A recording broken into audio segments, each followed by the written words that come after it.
Hello, so today I am talking to you about what I read in the month of April. April was an interesting month.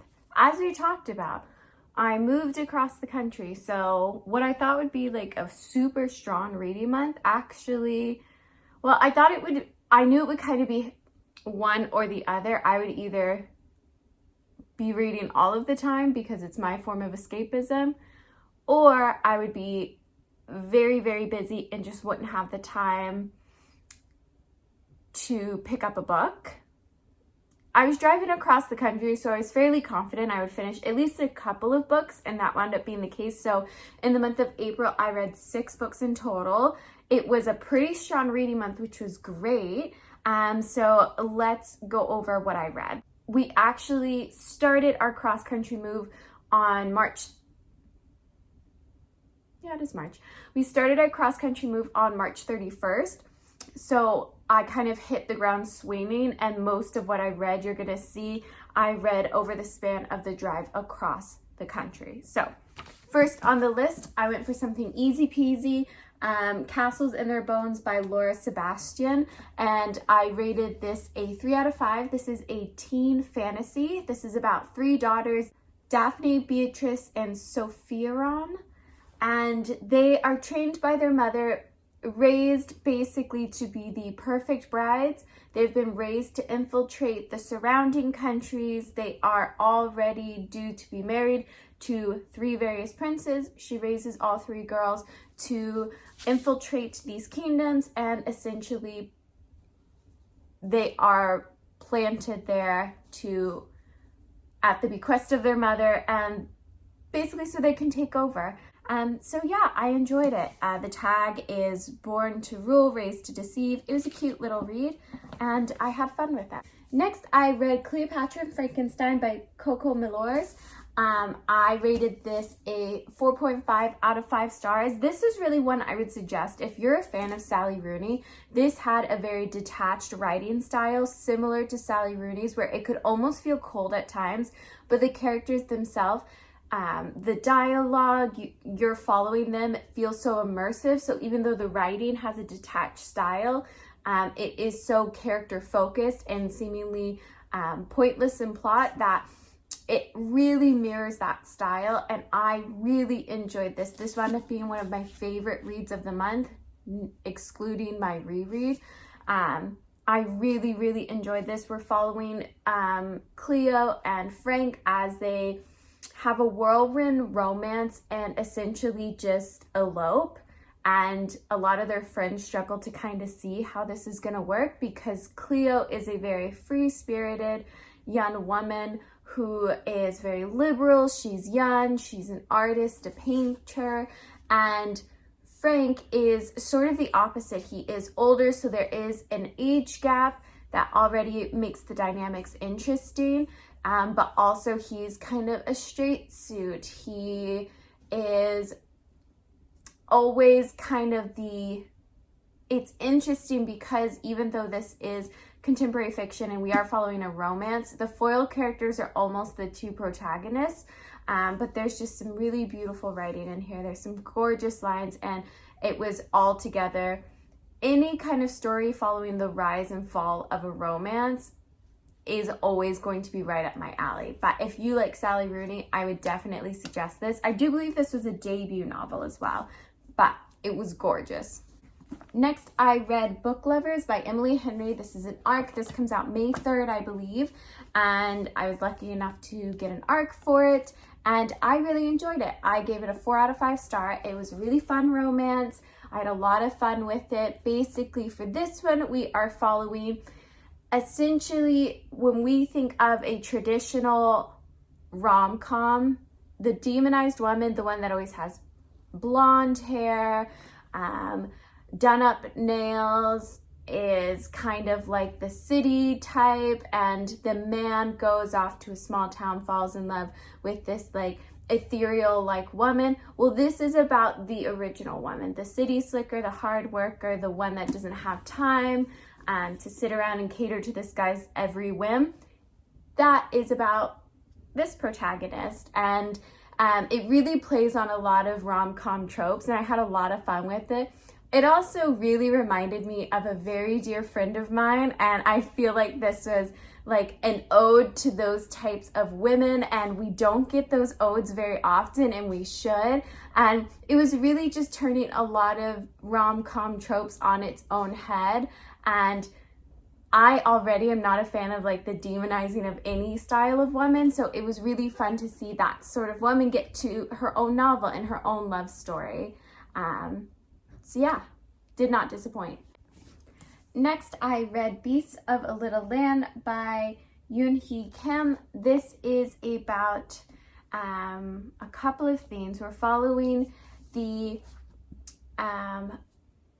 sort of 1920s revolution in Korea, and we're following multiple perspectives through multiple generations, just 2 or 3 generations, I believe, as they are growing up in a hostile world, or a country that's becoming progressively more hostile and forcing certain characters into avenues they might not want to go. So a lot of the characters in this are very morally gray. This is a very slow story. It's a very impactful one if you're ready for that sort of journey.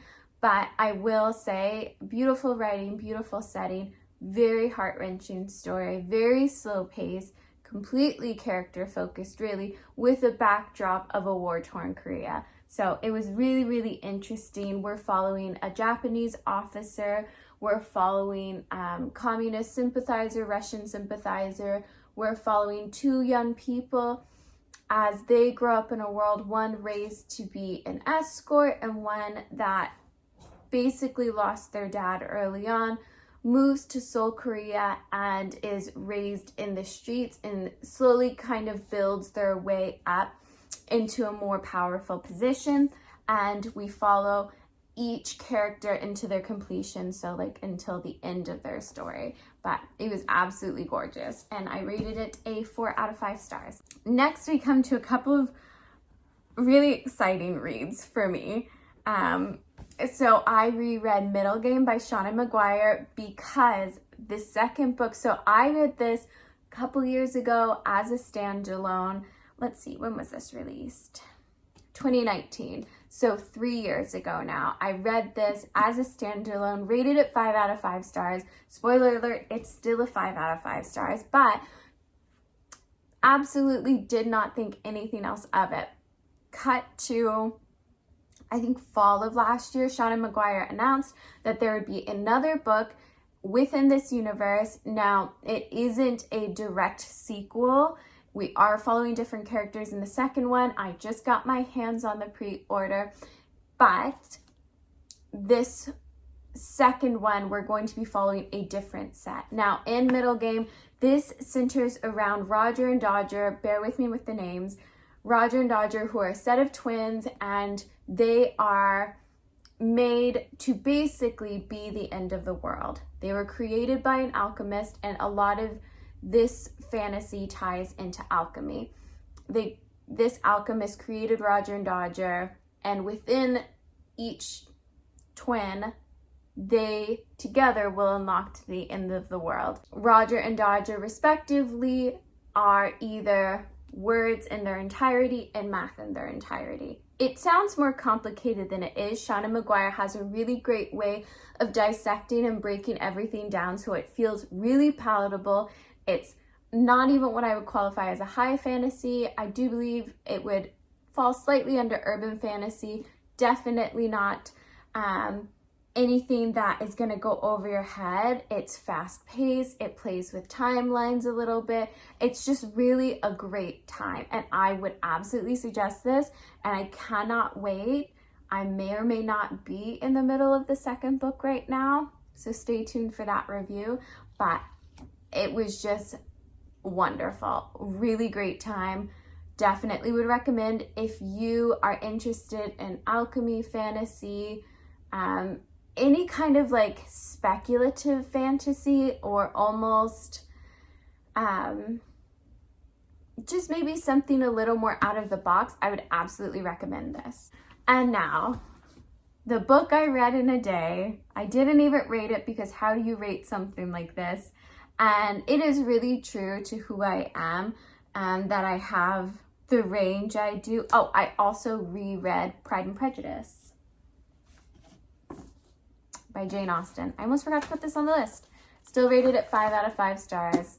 I love this book. It's springtime, so of course I was going to sink my teeth into this, and I just read it on the road because it's a comfort read to me, and so much is changing in my world that I just wanted to fall into something comfortable.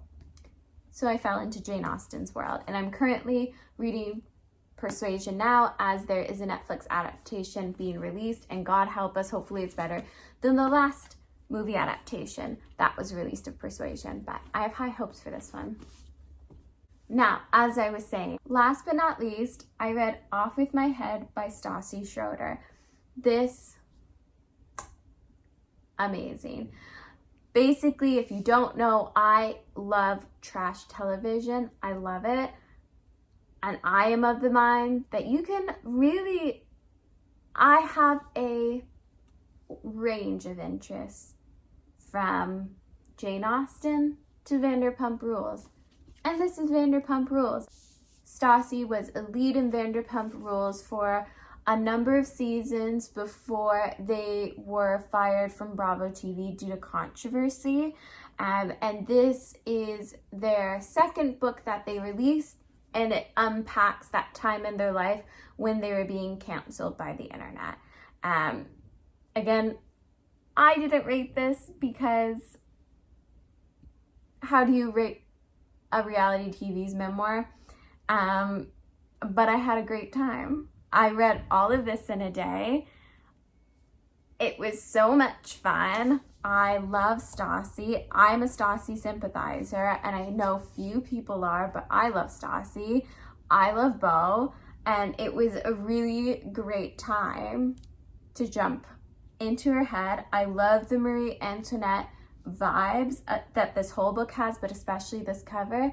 And if you like Vanderpump, it was a great time. And it was really cool to kind of see the curtain pulled back a little bit on reality TV and the after effects of a cancellation, and seeing the general impact it can have, not necessarily on the person that it's arguably warranted for, though there's debate whether anything's warranted like that, but to see the ripple effect throughout their life and throughout the impact within your families and friends and everything like that, the fallout was pretty crazy to read about, but I had a great time with this.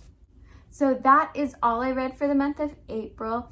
Easy peasy, pretty cut and dry for this month. In the month of May, there's a lot of releases I'm excited for. I cannot wait. There should be a lot of individual reviews on my channel this month, specifically because this is a big month for releases. We have the new Adrian Saint book, Electra, I think it's called. We have Seasonal Fears, which is the second Shauna Maguire book. We have Hunger of the Gods, which is the next John Gwynne book. There's just so much happening. I'm so excited for the month of May, and also it is my birthday month, so I'm very, very excited. I will see you guys in my next video.